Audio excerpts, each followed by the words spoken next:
Josh Green here for Tungsten Tales with Jelle Klaasen.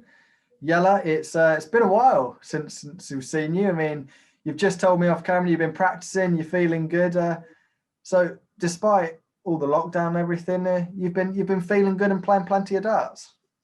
Yeah. I was disappointed with not making the Worlds. I think I played good enough the whole year to make the Worlds at good averages, but only winning counts. And sometimes I was losing with 100 average, and you see other players win with 85. So yeah, it was a little bit of a frustrating year. But I think one of the main reasons that I wasn't winning games was that during the first lockdown I tried too many different darts. Wasn't confident with any set. So I think the last month and before the World Championships, I changed back to my old darts from way back, and that feels great. I've been practicing a lot now, so can't wait for the season to start. You talk about missing the World Championship there. Was it just a real blow mentally that you weren't able to compete at the Worlds, because you've been there so many times over the last 10 years? No, it wasn't a mental blow because I wasn't playing bad. It wasn't like I missed the Worlds because I was averaging 80 and I was losing games. It was frustrating because I had match darts against Gerwin Price, De Souza, almost every player you can think of. I missed match darts, but I still feel good because I was playing well the whole year. But yeah, the only thing that counts is the results, and the results weren't there yet. But I'm confident that this year will be way better. Does it give you the hunger to be back there in 12 months' time, knowing that you've missed it, and you want to be there next year now, don't you? Yeah. I think the last 2-3 months in practice were maybe the best months I've had in the last 5-6 years.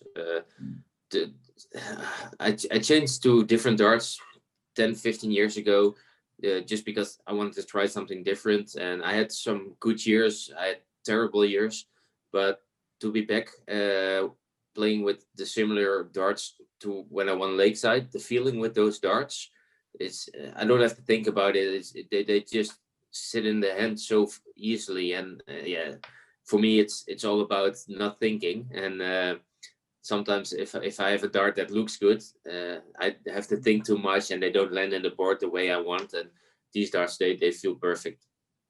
For you, you mentioned it there. Is it about the fact that they feel right and you can do everything so quickly? Because we know you're a naturally quick thrower. So if you can just transfer the dart quickly and the movement's quick, is that the main thing? Yeah. The last few years I was trying to play with a straight barrel because I always think if you have a straight thin barrel, you have more space in a treble. But they always went a little bit sideways, and I'm a perfectionist. And if something doesn't looks right, in a few weeks it doesn't work anymore. So, and I know with this shape of dart, they always go in the board the way I want them. I use long points, so I compensate for the thickness of the barrel. But now they feel great. I hit so many 180s, and even I think this is the first time in 10 years that I'm practicing on finishes and doubles, and I think that was my weakness. It's always been my weakness, missing doubles, but I think I'm getting better at that as well. How close are they to the World Championship winning darts? Are they the same, or are there some slight differences? It's the same shape, only different grip. Okie dokie. Okay. Yeah. You mentioned there about hitting doubles and the practice you've had. I mean, how much online darts have you managed to play? Because lots of players have put the hours in that way. Or have you been just playing on your own?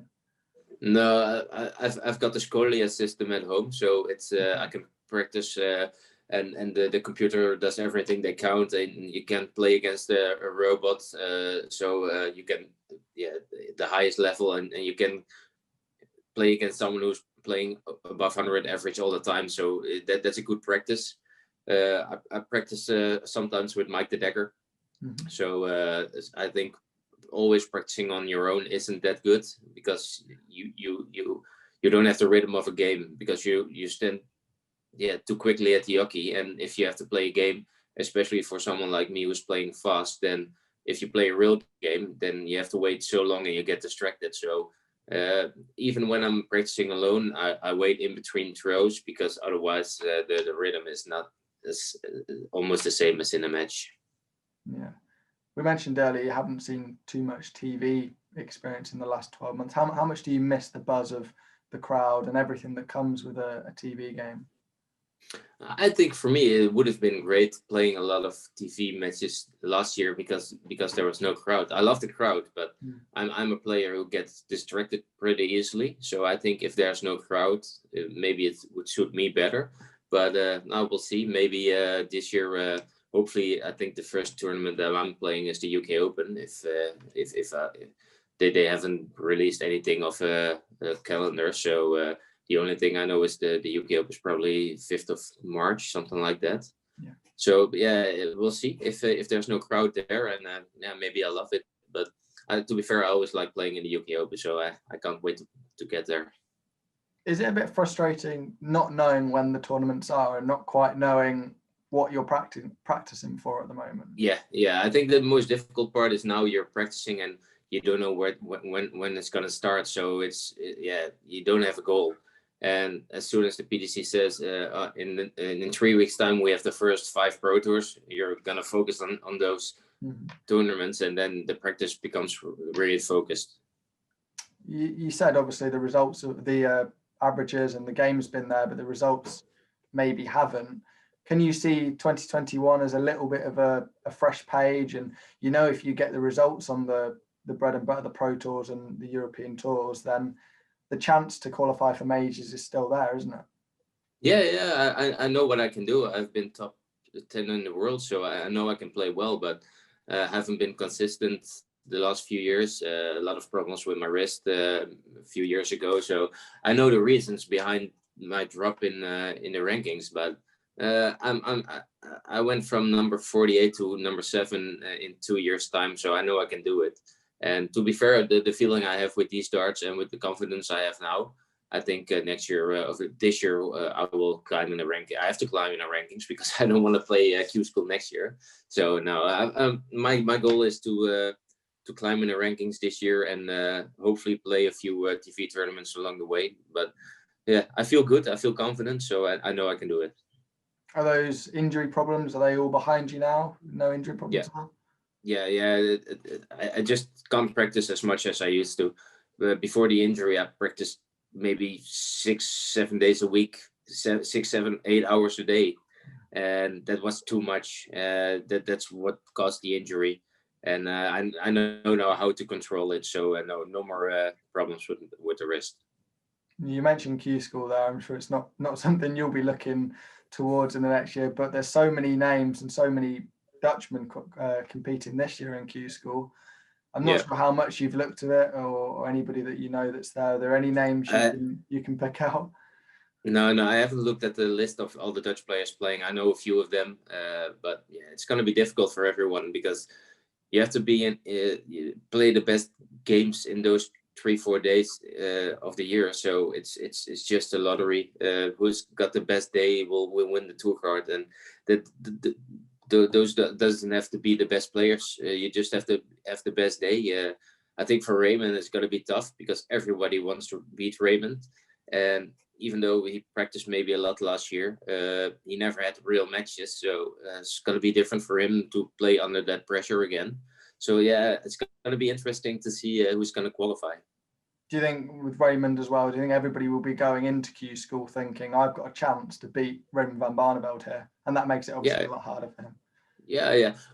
He's always 1-2-0 in front because of his name.